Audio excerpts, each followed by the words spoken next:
ነብያችን ሰለላሁ ዐለይሂ ወሰለም እነዚህን 7 ወንጀሎች ተጠንቀቋቸው አሉ።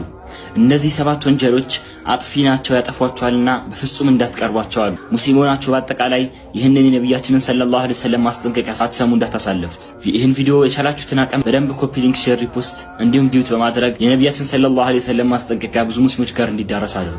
ነብያችን ሰለላሁ ዐለይሂ ወሰለም ቡኻሪና ሙስሊም በዘገቡት ሐዲስ ላይ እንዲህ አሉ፣ ኢጅተኒቡ ሰብዐል ሙቢቃት፣ እነዚህ 7 አጥፊ የሆኑ ወንጀሎችን ተጠንቀቋቸው፣ ራቋቸው አሉ። ከዛም ሰሃቦቹ ያ ረሱላህ እነዚህ 7 ወንጀሎች ምን ምን ናቸው ለስጠይቋቸው፣ አንደኛ አሽርኩ ቢላህ በአላሁ ሱብሓነሁ ወተዓላ ላይ ማጋራት፣ ሁለተኛ ሲሕር ነው አሉ ወይንም ድግምት፣ ሶስተኛ አላሁ ሱብሓነሁ ወተዓላ እርም ያደረጋትን ነፍስ ያለ አግባብ መግደል አሉ፣ አራተኛ ሪባን ወይንም ወለድን መብላት፣ አምስተኛ የየቲምን ገንዘብ መብላት አሉ፣ ስድስተኛ አተወልየው ሙዛሕፍ በተፋፋመ ጦርነት ላይ ሙስሊሞች ለጠላት አጋፍጦ ወደ ኋላ መሸሽ፣ ሰባተኛ ንጹህና ሙእሚን የሆኑ ሴቶችን በውሸት በዝሙት ማነወር አሉ።